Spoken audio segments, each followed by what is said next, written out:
What is the crack, everybody? My name is Ryan and welcome back today for a brand new Odyssey Entertainment upload. And today, as you can see, I am playing The Division, and I am just going to tell you a little bit about the game, show you a little bit of gameplay. As you can see over here, this is your stash, and basically what the stash is when you are in the PvP game modes, which is against other players, and when you extract all of your loot that you've actually gotten in the Dark Zone, all of the items that you got from there will actually transfer over to your stash, and from the stash you can obviously equip everything. It tells you some of your status, like your health, your skill power. You know, you can go out to your inventory, you can check out what guns you have. Right now I have a M4, an M9 and a M870 express shotgun. Obviously it tells you here as well what items you have actually extracted, which is actually pretty okay as well. It's actually a really neat thing to show, like what you've extracted, what items you might have deconstructed, or you know, whatever. Just this kind of just the basics right now. So over here you have your vendors, and basically what vendors are, they sell items to survive in this crazy ass world. Here you have a weapons vendor, a gear vendor and mods vendor. Weapon vendor, pretty straightforward. He sells weapons.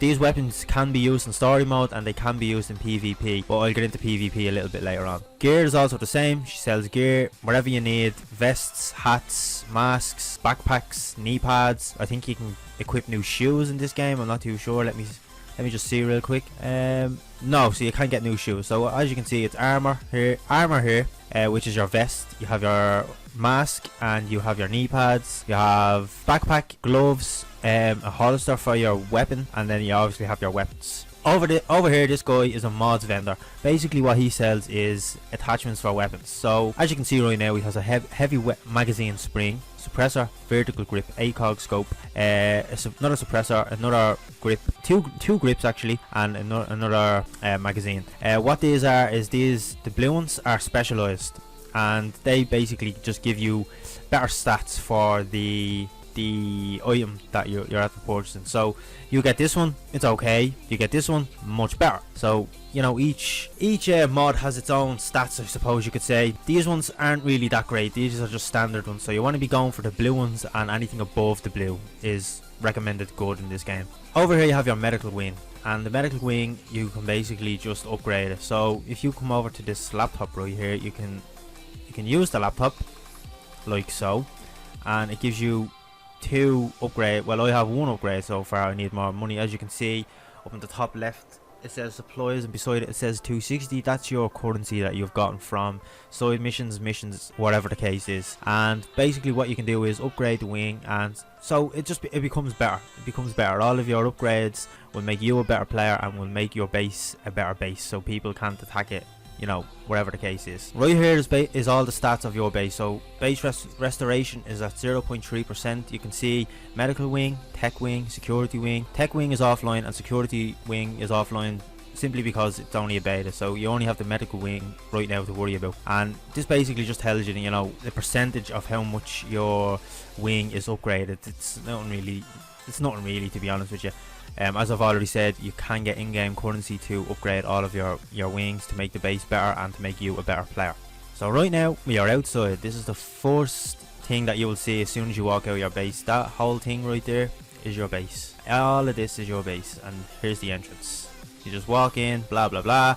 Bob's your uncle, Mary's your auntie. As you can see, I'm holding me gun. It's the M4, I believe. Pretty okay gun. You can have 3 weapons equipped, so you can have your primary and you can have a secondary primary, I suppose you could say. You know, I have an M4, I have the shotgun. In the beta you can't actually use your pistol right now. I don't think you can. No, you can't. You can't use your pistol. I don't know why. It doesn't really make any sense. That's the weapons. So how about we go over to the PvP zone and show you a little bit about that. And here we are. So Dark Zone vendor. All this woman does is sells better weapons for your rank. So I am rank 9. I could buy those, so I bought them. It's as simple as that. Then I go to inventory, gloves, and boom, got new gloves on, and it's as easy as that. So if you can see up on the top right hand corner, it says level 9, level 6. Pretty straightforward. The top one that says level 9 is my Dark Zone level. The one down the bottom is my story mode level. So obviously Dark Zone has its separate level to the one on your story mode, which is okay. As you can see right here, it says restock. Basically you can come over here, you can grab whatever ammo you need for your weapons, and that's just pretty much it. So now we are actually in the part of the city where other players are going to be, and this is difficult. This is a really difficult multiplayer. Extremely hard. I'm going to show you one extraction zone that's over here, so when you get items from killing other players or AIs, this is where you'll want to be extracting stuff from. Right here where it says the H for the helicopter to obviously let down the rope to get your stuff out, so on and so forth. There are a couple of these around the map, and I think there might be a player down. Yeah, there's a player down here. Look at this guy. So I died. As you can see, it is difficult. It's really difficult.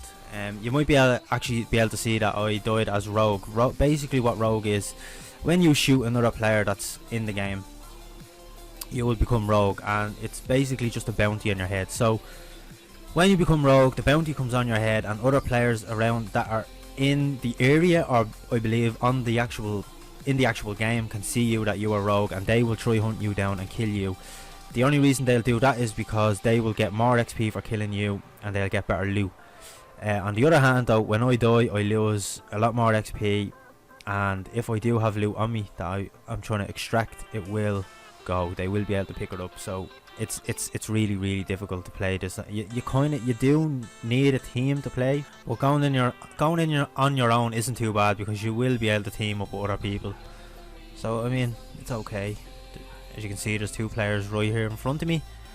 I do not want to attract any attention from them, because there's two of them. They will more than likely kill me, and they are possibly a higher level than me, or even have better weapons than me. Right here is a contamination zone, or a quarantine zone, and what these are is, usually there are AI enemies in these areas. I don't know why there isn't now, but this box right here, if you are the required level, it will give you loot. It will always give you loot. I don't know why this one's not opening right now. Maybe it's glitched out, but that's handy to know in case you don't want to go kill players. You can just go to a contaminated zone and get easy loot. So if you enjoyed this video, lads and lassies, I really hope you did, because it took me a long time to do. Like, comment, subscribe. Peace.